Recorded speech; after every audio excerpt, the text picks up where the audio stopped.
الحمد لله رب العالمين،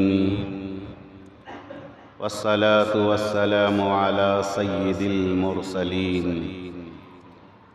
أما بعد،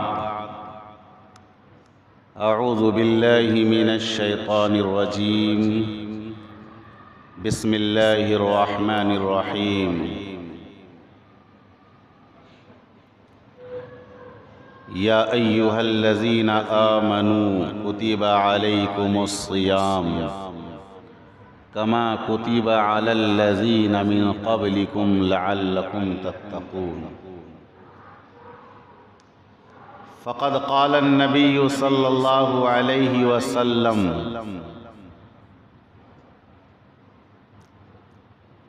من صام رمضان إيمانا واحتسابا غفر له ما تقدم من ذنبه.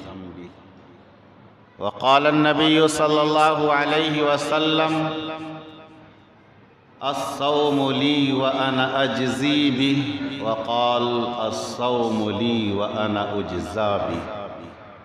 أو كما قال عليه الصلاة والسلام: إن الله وملائكته يصلون على النبي يا أيها الذين آمنوا صلوا عليه وسلموا تسلیما. آئیے ہم اور آپ جن کے صدقے میں ایمان ملا، قرآن ملا، رمضان ملا، اس نبی کی ذات مبارکہ پر درود پاک کا تحفہ پیش کرے. پڑھیں: اللہم صلی علی محمد وعلى آل محمد كما صليت على إبراهيم وعلى آل إبراهيم إنك حميد مجيد. اللهم بارك على محمد وعلى آل محمد كما باركت على إبراهيم وعلى آل إبراهيم إنك حميد مجيد.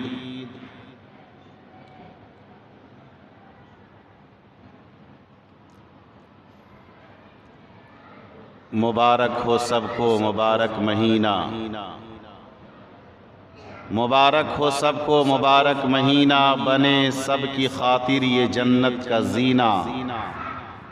مبارک ہو سب کو مبارک مہینہ، بنے سب کی خاطر یہ جنت کا زینہ. عبادت کی توفیق ایسی خدا دے، عبادت کی توفیق ایسی خدا دے کہ نازل ہو بے چین دل پر سکینہ. محترم و معقر قابل قدر بزرگان محترم، میرے نوجوان دینی و اسلامی بھائیوں،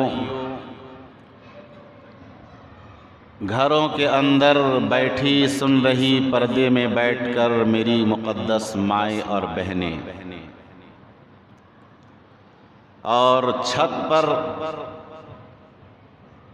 3 دن سے دھوم مچانے والے میرے پیارے بچوں،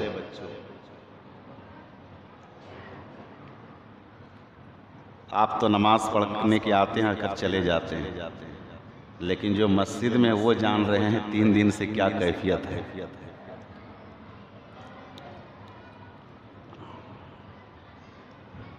بہرکیف بچے بچے ہی ہوتے ہیں، چاہے ہمارے بچے ہوں یا آپ کے.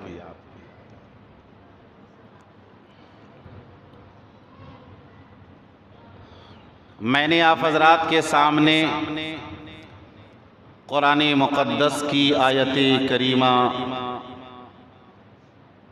رمضان کے روزے کے پیش نظر تلاوت کی، اور رحمت کائنات، فخر موجودات، شفیع المذنبین، راحت العاشقین، مراد المشتاقین، امام الانبیاء حضرت محمد مصطفیٰ صلی اللہ علیہ وسلم کی حدیث مبارکہ پیش کرنے کی سعادت حاصل.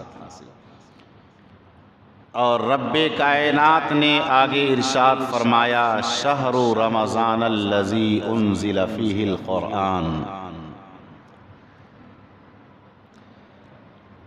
اللہ نے ارشاد فرمایا کہ یا ایھا الذین آمنوا کتب علیکم الصیام کما کتب علی الذین من قبلکم لعلکم تتقون، کہ اے ایمان والو تم پر رمضان کے روزے فرض قرار دیے گئے، کما کتب علی الذین من قبلکم لعلکم تتقون، جیسا کہ پچھلی امتوں پر روزے فرض کیے گئے تھے، کیوں؟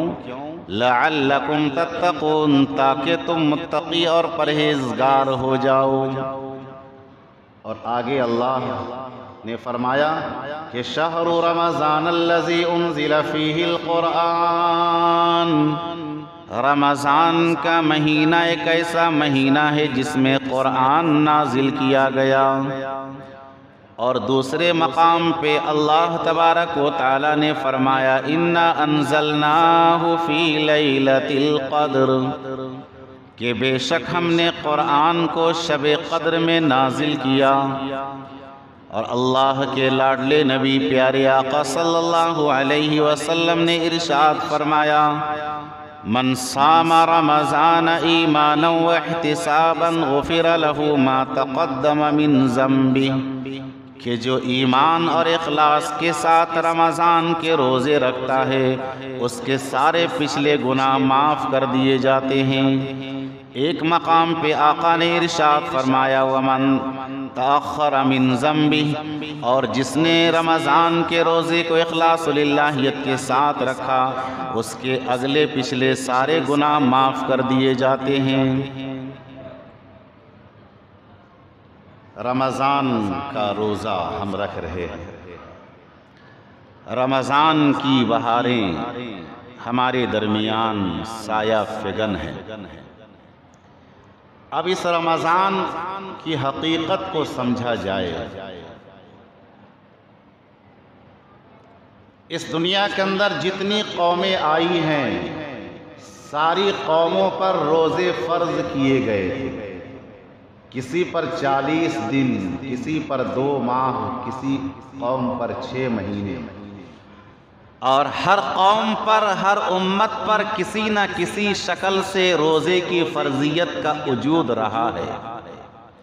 اسی کو اللہ تبارک و تعالی نے قرآن عزیز میں ارشاد فرمایا کہ یا ایھا الذین آمنوا کتب علیکم الصیام کما کتب علی الذین، جیسا کہ پچھلی امتوں پر، اے ایمان والو تم پر رمضان کے روزے فرض کیے گئے جیسا کہ پچھلی امتوں پر روزے فرض کیے گئے تھے۔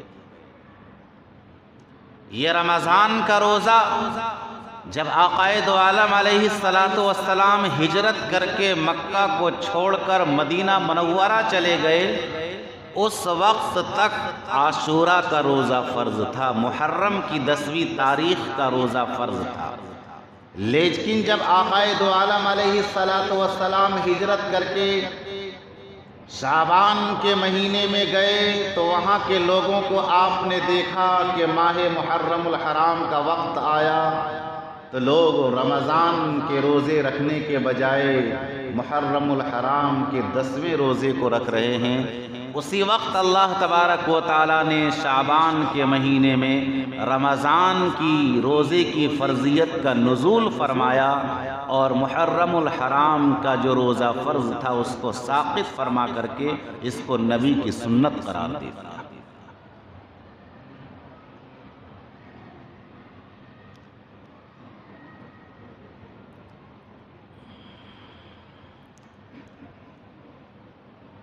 رمضان کی رحمتیں، برکتیں اللہ تبارک و تعالیٰ کی طرف سے ہم پر جلوہ فگن ہو چکی ہے۔ اب اس رمضان کی برکتوں کو ہم کتنا لوٹتے ہیں، ہر شخص اپنے اپنے گریبان میں جھانک کر کے دیکھے کہ ہم اللہ کی رحمتوں سے، برکتوں سے کتنا فیض یاب ہوتے ہیں۔ اس رمضان کی فضیلت بتلانے کے لیے اتنا کافی ہے، اتنا کافی ہے کہ آقا دو عالم علیہ السلام نے ارشاد فرمایا الرجب شہر امتی، کہ رجب میری امت کا مہینہ ہے، وشعبان شہری، اور شعبان میرا مہینہ ہے، ورمضان شہر اللہ، اور رمضان اللہ کا مہینہ ہے۔ رجب جو گزرا شب برات کے چاند سے پہلے وہ ہم سبوں کا مہینہ تھا، اور اس سے پہلے جو مہینہ گزرا وہ اللہ کے نبی کا مہینہ تھا، اور جو یہ مہینہ چل رہا ہے یہ نہ ہمارا مہینہ ہے نہ ہمارے آقا کا مہینہ ہے، بلکہ اللہ کا مہینہ ہے۔ ورمضان شہر اللہ۔ اب آپ اندازہ لگا سکتے ہیں کہ جو مہینہ جس مہینے کی نسبت رب ذوالجلال کی جانب ہوگی، آپ اندازہ لگا سکتے ہیں کہ اس مہینے کا مقام کیا ہوگا۔ اس مہینے کو اللہ کے لاڈلے نبی نے ارشاد فرمایا کہ ورمضان شہر اللہ، رمضان اللہ کا مہینہ ہے۔ آگے آقا دو عالم علیہ السلام نے ارشاد فرمایا کہ جب رمضان کا مہینہ داخل ہوتا ہے، جب رمضان کا مہینہ داخل ہوتا ہے، اس رمضان کے مہینے کے اندر اگر کوئی ایک نفل ادا کرتا ہے اسے فرض کے برابر ثواب ملتا ہے، اگر کوئی سنت ادا کرتا ہے اسے فرض کے برابر ثواب ملتا ہے، اگر کوئی ایک فرض ادا کرتا ہے اسے 70 فرضوں کے برابر ثواب ملتا ہے، اگر کوئی نفل نماز پڑھ رہا ہے تو اسے فرض کے برابر ثواب ملے گا، کوئی سنت ادا کر رہا ہے اسے فرض کے برابر ثواب مل رہا ہے، اگر کوئی فرض نماز ادا کر رہا ہے اسے 70 فرضوں کے برابر ثواب ملتا ہے۔ اور آگے آقا دو عالم علیہ السلام نے ارشاد فرمایا کہ اگر کوئی رمضان کے مہینے میں ایک تراویح کا سجدہ کرتا ہے، اگر کوئی رمضان کے مہینے میں ایک تراویح کا سجدہ کرتا ہے، آقا نے ارشاد فرمایا ایک تراویح کے صدقے میں، ایک تراویح کی برکت میں، ایک تراویح کے سجدے کی برکت اتنی ہے کہ اسے 1500 نیکیاں ان کے نامہ اعمال میں لکھی جاتی ہے۔ ایک سجدہ اگر کوئی تراویح کی نماز میں ادا کرتا ہے اس کے نامہ اعمال میں 1500 نیکیاں لکھی جاتی ہیں۔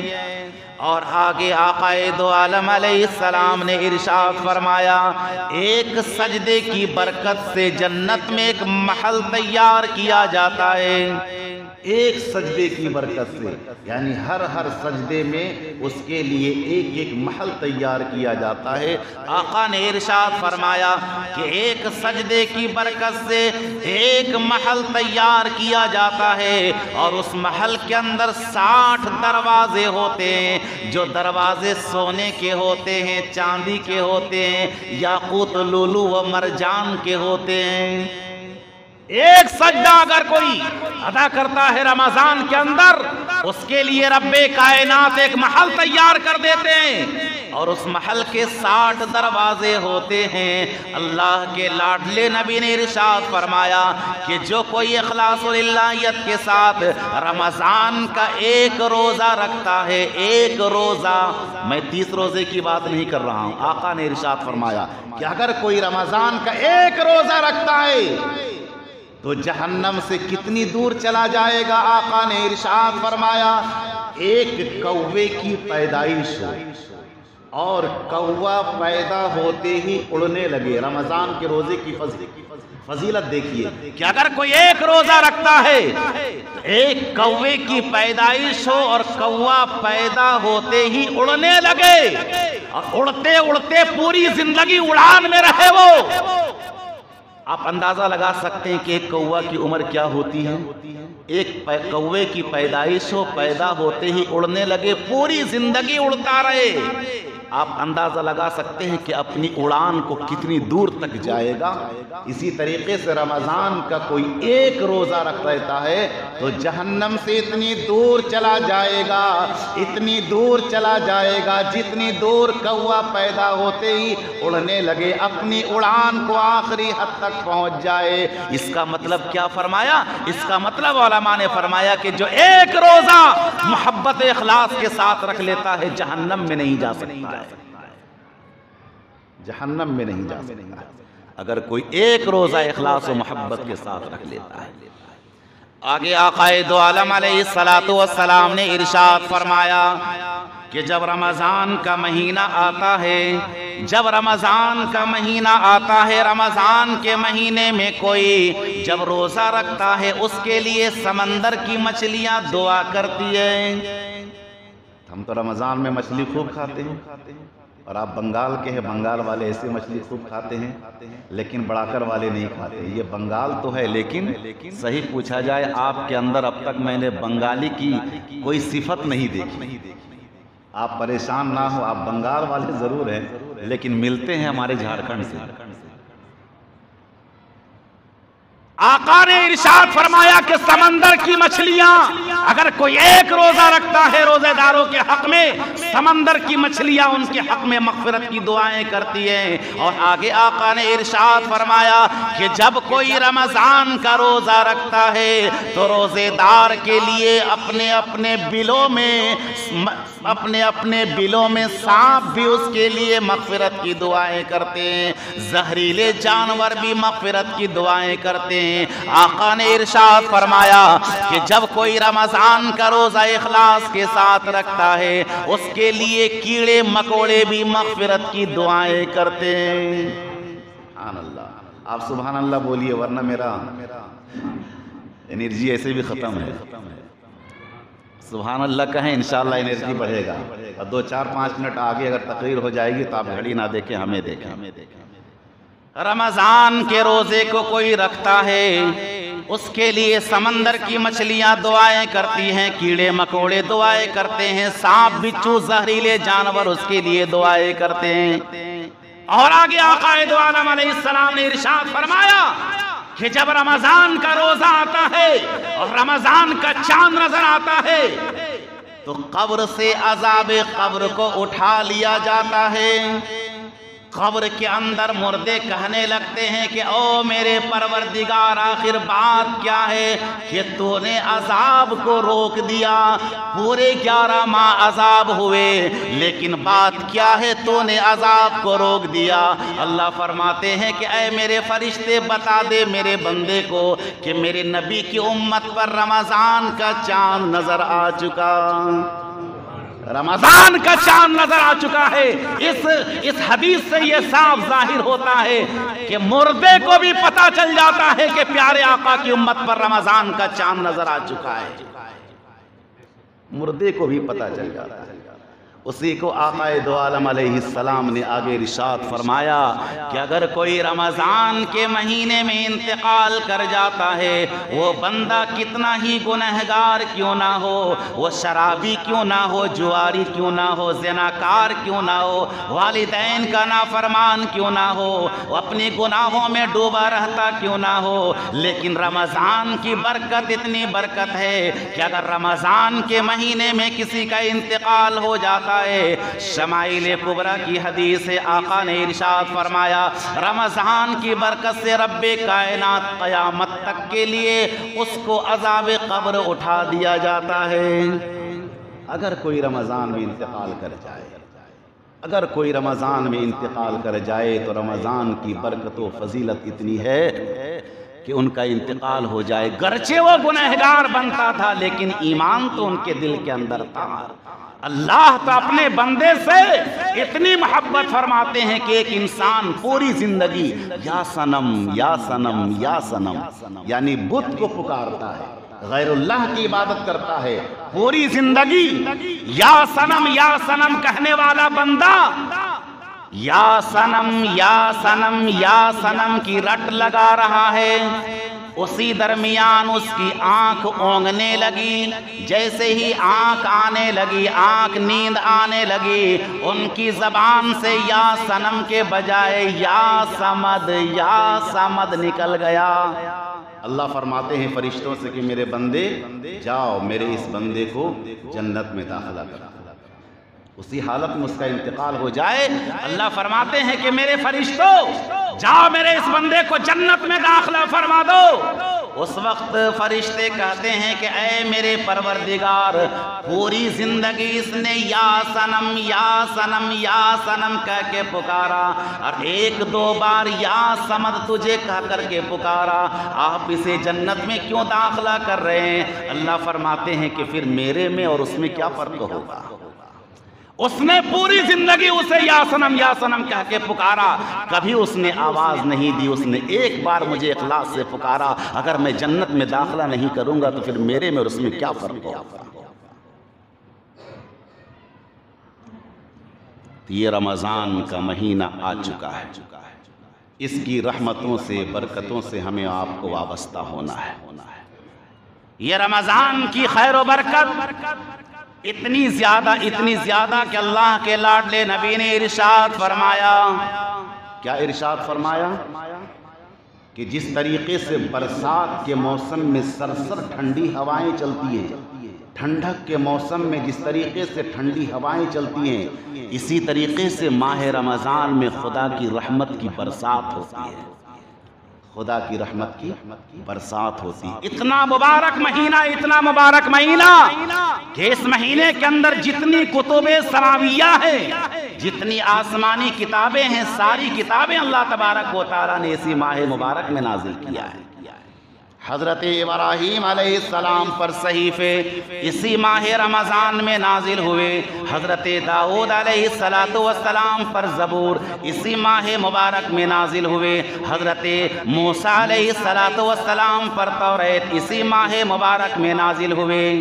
اور حضرت عیسیٰ علیہ السلام پر انجیل اسی ماہ مبارک میں نازل ہوئے. حتیٰ کہ ہم سب کے آقا و مولا جناب رسول اکرم صلی اللہ علیہ وسلم پر مکمل قرآن جو اترا اسی ماہ مبارک میں اترا. اسی ماہ مبارک جتنی آسمانی کتابیں ہیں، ساری آسمانی کتابیں اسی ماہ مبارک کے اندر نازل. قرآن کا اور رمضان کا گہرا تعلق ہے. قرآن کا رمضان کا گہرا تعلق ہے. اللہ نے قرآن مقدس کے اندر ارشاد فرمایا کہ شہر رمضان الذی انزل فیہ القرآن، کہ رمضان کا مہینہ ایک ایسا مہینہ ہے کہ جس میں قرآن نازل کیا گیا. اب ہم پر کیا ذمہ داری بنتی ہے کہ ہمیں زیادہ تعلیم نہیں کرنی ہے، ہمیں زیادہ تقریر نہیں کرنی ہے، ہمیں زیادہ گپ شپ نہیں کرنی ہے، ہمیں زیادہ ادھر ادھر کی بات نہیں کرنی ہے، ہمیں زیادہ سونے میں وقت نہیں گزارنا ہے، بلکہ تلاوت قرآن میں وقت گزارنا ہے. کس میں گزارنا ہے؟ اس ماہ مبارک کے اندر سب سے بڑی عبادت تلاوت قرآن ہے. اتنی بڑی عبادت کہ حضرت امام شافعی رحمت اللہ علیہ اس ماہ مبارک کے اندر 60 قرآن کی تلاوت کیا کرتے تھے. صبح سے لے کر شام تک ایک قرآن مکمل، رات شام سے لے کر کے فجر تک ایک قرآن مکمل، اور تراویح کے اندر ایک قرآن، یعنی 61 قرآن کی تلاوت کیا کرتے. حضرت امام اعظم ابو حنیفہ رحمت اللہ علیہ مسلسل قرآن کی تلاوت رمضان کے مہینے میں کیا کرتے تھے. حتیٰ کہ محبوب سبحانی، امام ربانی سیدنا عبد القادر جیلانی رحمت اللہ علیہ، اللہ ان کی قبر کو نور سے منور فرمائے، ہم سب ان کے نام پہ فاتحہ کو دلاتے ہیں. کیا ہم نے ان کی سیرت و کردار کو کبھی پڑھا کہ وہ رمضان میں کتنے قرآن پڑھا کرتے تھے؟ حضرت سیدنا عبد القادر جیلانی رحمت اللہ علیہ بھی رمضان کے مہینے میں 61 قرآن ختم کیا کرتے تھے.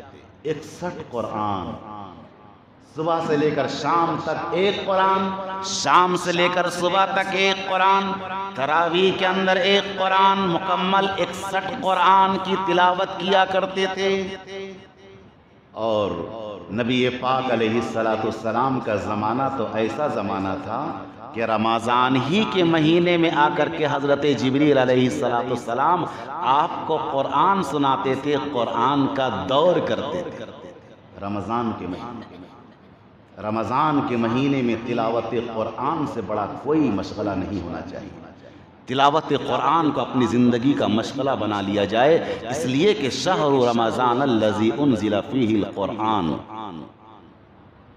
اور آگے اللہ کے لاڈلے نبی نے ارشاد فرمایا کہ من صام رمضان ایمانا واحتسابا غفر لہ ما تقدم من ذنبہ، کہ جس نے رمضان کے مہینے میں اخلاص و للہیت کے ساتھ روزہ رکھا اس کے پچھلے گناہ معاف کر دیے جاتے ہیں۔ اور ایک روایت کے اندر آتا ہے غفر لہ ما تقدم من ذنبی وقد غفر لہ ما تأخر من ذنبی، کہ اس کے پچھلے گناہ تو معاف کر دیے جاتے ہیں، اگلے گناہ بھی معاف کر دیے جاتے ہیں۔ اب یہاں پر ایک بات آتی ہے کہ جب انسان اگلا گناہ ابھی کیا ہی نہیں ہے تو پھر گناہ معاف کیسے ہوگا؟ ابھی تو انسان اگلا گناہ کیا ہی نہیں تو پھر اس کے گناہ معاف کیسے ہوں گے؟ علماء نے اس حدیث کا مطلب بیان کیا ہے کہ اللہ تبارک و تعالیٰ اسے گناہ کرنے کی توفیق کو چھین لیتے ہیں، یعنی وہ انسان گناہ نہیں کرے گا۔ اللہ تبارک و تعالیٰ اس بندے سے اتنی محبت فرماتے ہیں رمضان کی برکت سے کہ پچھلے گناہ تو معاف، اور اگر آئندہ اگر گناہ کرنے کا ارادہ بھی ہوتا ہے تو اللہ تبارک و تعالیٰ گناہ کے ارادے کی توفیق کو چھین لیتے ہیں اور نیکیوں کے ارادے کی توفیق عنایت فرما دیتے ہیں۔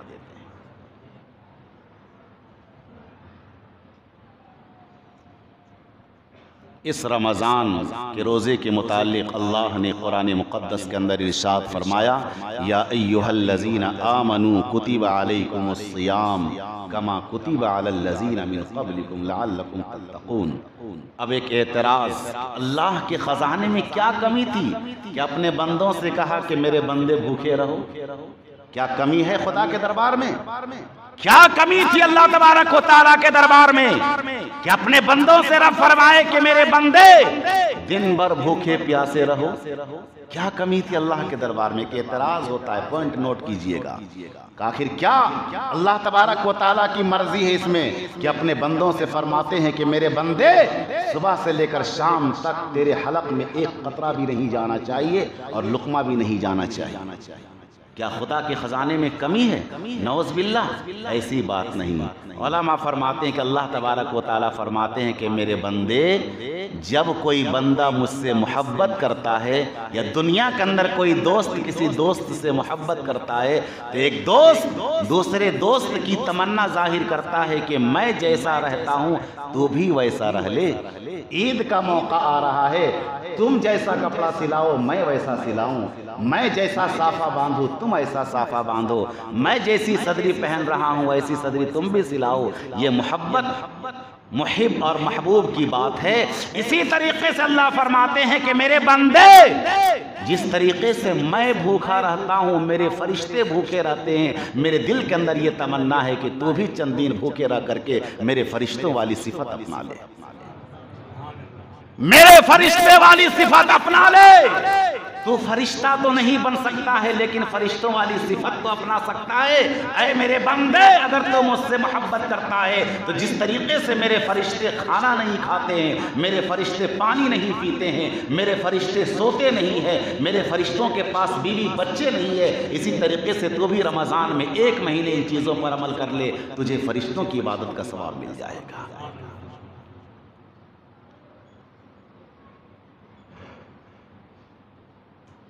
اللہ اپنے بندوں سے کتنی محبت کرتا ہے۔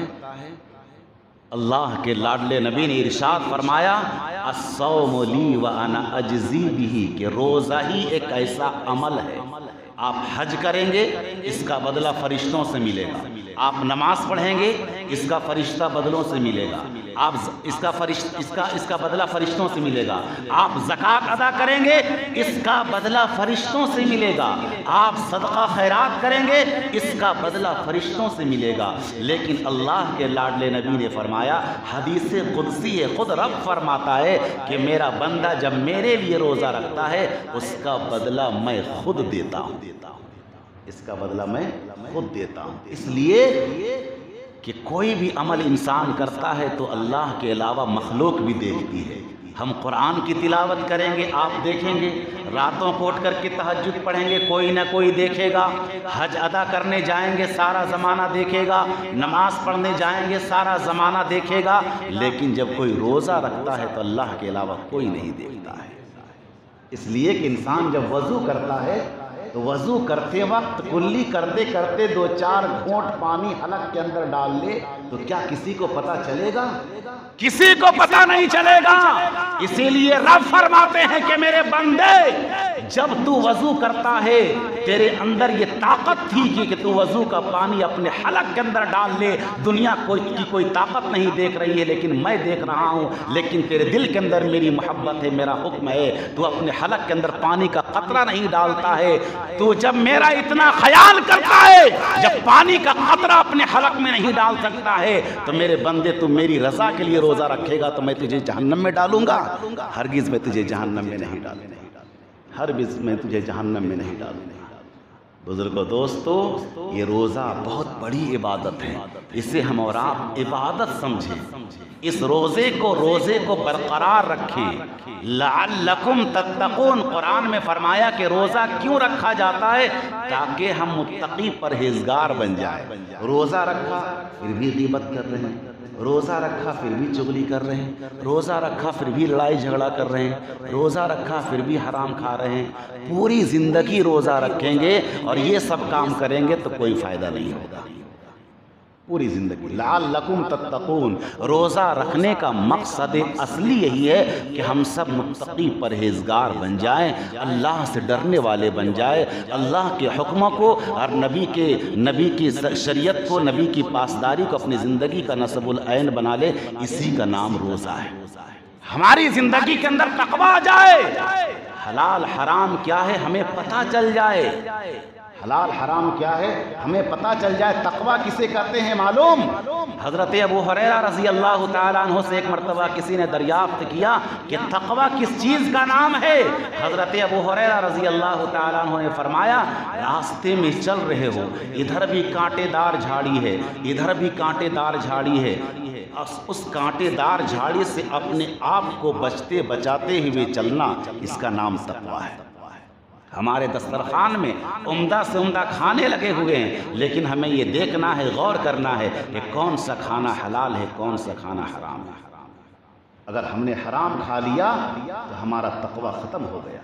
حضرت امام اعظم ابو حنیفہ رحمۃ اللہ علیہ کے زمانے میں ایک بکری گم ہو گئی، ایک بکری گم ہو گئی تو حضرت امام اعظم ابو حنیفہ نے قصائی سے معلوم کیا کہ بتائیے قصائی حضرات کہ ایک بکری اپنی زندگی کتنے سال گزار سکتی ہے؟ یہاں کے قصائی اگر بتا دے تو مہربانی ہوگی۔ ایک بکری اپنی زندگی کتنے سال گزار سکتی ہے، اس کی مدت کتنی ہے؟ علماء فرماتے ہیں کہ ایک بکری، قصائی فرماتے علماء نہیں، کہ ایک بکری کم سے کم 12 سال تک زندہ رہ سکتی ہے۔ حضرت امام اعظم ابو حنیفہ رحمۃ اللہ علیہ کے زمانے میں ایک بکری گم ہو گئی، انہوں نے 12 سال تک بکری کا گوشت نہیں کھایا۔ کہیں ایسا نہ ہو کہ وہی بکری قصائی کھانے میں آ کر کے ذبح ہو گئی ہو اور اسی بکری کو خرید کر میں اپنے گھر میں لاؤں، گوشت کو خرید کر اور میں اسے کھا لوں۔ 12 سال تک انہوں نے بکری کا گوشت نہیں کھایا۔ اس کا نام ہے تقویٰ۔ اور یہاں تو پورا جانور ہم لوگ ہضم کر دیتے ہیں۔ ابھی میرا پروگرام تھا 5 اپریل کو دھنباد ضلع میں، تو ایک مقام پہ جانا ہوا، بہت افسوس کی بات ہے، وہاں ماشاءاللہ سارے لوگ دیندار ہیں، سارے لوگ پرہیزگار ہیں، سب نمازی ہیں، اکثر و بیشتر پورا گاؤں۔ لیکن جب میں نے پوچھا کہ کیا جانور ہوا ہے کہ نہیں، تو انہوں نے، بتانے والے نے بتایا کہ کیا بتاؤں مولانا صاحب، ابھی 1 مہینے سے جانور ہونا بند ہو گیا۔ میں نے کہا کیوں؟ کیا کوئی سرکار کی طرف سے پابندی لگ گئی؟ کہا نہیں، یہاں 2-4 دن سے لگاتار چوری کا جانور ذبح ہو رہا، رنگے ہاتھوں پکڑا گیا، رنگے ہاتھوں پکڑا گیا، اسی لیے جانور کا ذبح کرنا بند کر دیا گیا ہے۔ تو ہماری زندگی میں کہاں تقویٰ ہے؟ جہاں پر حرام کے جانور ذبح ہو رہے ہوں اور پورا محلہ پورا معاشرہ اگر حرام جانور کو کھائے گا تو زندگی میں کیا انقلاب آئے گا؟ نہیں آ سکتا ہے بزرگ دوستو۔ اپنی زندگی میں انقلاب پیدا کرنے کے لیے شرط یہ ہے کہ ہم تقوی والی زندگی گزاریں اور حلال چیزوں کو کھائیں، حرام چیزوں سے پرہیز کریں، تب ہمارے اندر تقوی آئے گا۔ قرآن کریم کے اندر اللہ نے فرمایا کہ لعلکم تتقون، کہ تم متقی پرہیزگار بن سکتے ہو اگر روزہ رکھ لو، لیکن ہم متقی پرہیزگار کہاں بن رہے ہیں؟ پورے رمضان کے 30 روزے رکھ ڈالتے ہیں لیکن ہمارے اندر تقوی کہاں سے آتا ہے؟ اس کی وجہ یہی ہے کہ ہم نے اپنی نیت کو درست نہیں کیا، ہم نے اپنے اعتقاد کو درست نہیں کیا، ہم نے اپنی نیت کو صحیح نہیں کیا، ہم نے اپنے کھانے پینے کو درست نہیں کیا۔ آج کہتے ہیں کہ ہماری دعائیں قبول نہیں ہوتی ہیں۔ آقا نے فرمایا ایک زمانہ ایسا آئے گا کہ لوگ دعائیں کریں گے لیکن ان کی دعا قبول نہیں ہوگی۔ کیوں؟ اس لیے کہ اس کا کھانا حرام ہوگا، اس کا پینا حرام ہوگا، اس کا چلنا حرام ہوگا، اس کا لباس حرام ہوگا، اس کی نگاہیں حرام ہوگی، اس کی دعائیں کہاں قبول ہوگی؟ اس کی دعائیں کہاں قبول ہوگی؟ بزرگو دوستو، تو رمضان کا مبارک مہینہ آ چکا ہے۔ اس رمضان کی برکت کو ہم سب سمجھیں، حرام چیزوں سے پرہیز کریں، حلال و مستحبات چیزوں کا استعمال کریں، اور روزے کا مقصد بس یہی ہے کہ ہماری زندگی میں تقوی آ جائے۔ اور روزے کے بے شمار فائدے ہیں، ان بے شمار فائدوں میں سے ایک فائدہ یہ ہے کہ انسان تندرست ہو جاتا ہے، قوت انہضام جو ہضم کرنے کی صلاحیت ہے وہ اور طاقتور ہو جاتا ہے۔ آپ نے کبھی غور کیا کہ دنیا کا سب سے طاقتور جانور کون سا ہے؟ سب سے طاقتور جانور مگرمچھ ہے۔ سب سے طاقتور جانور مگرمچھ ہے۔ ان کے پٹھوں کے اندر اتنی طاقت ہوتی ہے کہ اگر شیر کو پکڑ لے تو شیر کے بازو تو کٹ سکتے ہیں لیکن مگرمچھ کی گرفت سے وہ ہٹ نہیں سکتا ہے۔ کیوں؟ اس کے اندر اتنی طاقت کیوں آئی؟ تو علماء فرماتے ہیں، محققین فرماتے ہیں کہ مگرمچھ کا جو وزن ہوتا ہے 700 کیلو ہوتا ہے۔ 700 کیلو، یعنی ایک نوجوان اگر 70 کیلو کا ہوگا تو 10 نوجوان کو کھڑے کریں گے، اس کے بالمقابل ایک مگرمچھ جو ہوتا ہے وہ ایک مگرمچھ 700 کیلو کا ہوتا ہے، لیکن اس کی خوراک کتنی ہے معلوم؟ 700 کیلو کا جانور جب وہ کھانا کھاتا ہے تو 24 گھنٹے میں صرف 700 گرام کھاتا ہے۔ جب کم کھانا کھاتا ہے تو ان کے اندر اتنی طاقت آ گئی کہ شیر کے پنجے کو پکڑ لے، شیر کا بازو تو کٹ سکتا ہے لیکن اس کی گرفت سے جدا نہیں کر سکتا ہے۔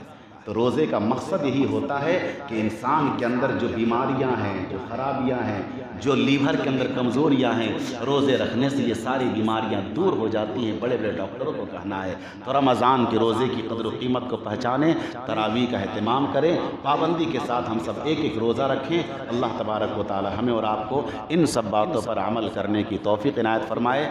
آمین و آخر دعوانا ان الحمد للہ رب العالمین۔